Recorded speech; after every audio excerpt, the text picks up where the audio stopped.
Models atòmics. Thomson. Un dels fets que més va impactar a Thomson és que la naturalesa de la radiació era independent del tipus de gas que es fiqués dins del tub de descàrrega. És a dir, aquelles noves partícules eren comunes a tots els àtoms. I això va llançar per terra la teoria de Dalton sobre la indivisibilitat de l'àtom. S'havia descobert, per tant, una partícula comuna a tots els àtoms i que tenia càrrega negativa. La va anomenar electró. Però com que la matèria, és a dir, els àtoms, són neutres, implicava també l'existència d'una altra partícula amb càrrega positiva. Amb tot això, Thomson va desenvolupar un nou model d'àtom. Aquest el considerava estava format per un nucli positiu que albergava quasi tota la massa de l'àtom i sobre el qual es trobaven incrustats els electrons, la càrrega negativa.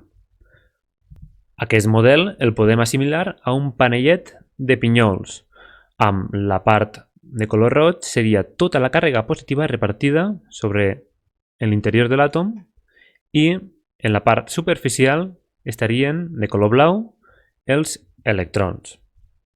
Aquest model permetia explicar tots els fenòmens que ja predia la teoria de Dalton i, a més, donava explicació als experiments del tub de descàrrega, tant de raigs catòdics com de raigs canals.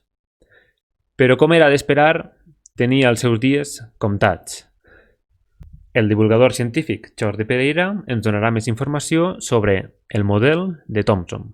Som-hi. Pero además, cuando miramos a nuestro alrededor, la mayoría de cosas que vemos no están cargadas eléctricamente, por suerte. O sea que si la materia tenía una especie de partículas negativas dentro, también tenía que tener alguna especie de carga positiva que las compensara y las hiciera neutras. Por eso Thomson sugirió que un átomo realmente es como una especie de masa o campo positivo que tiene incrustados pequeñas cargas negativas.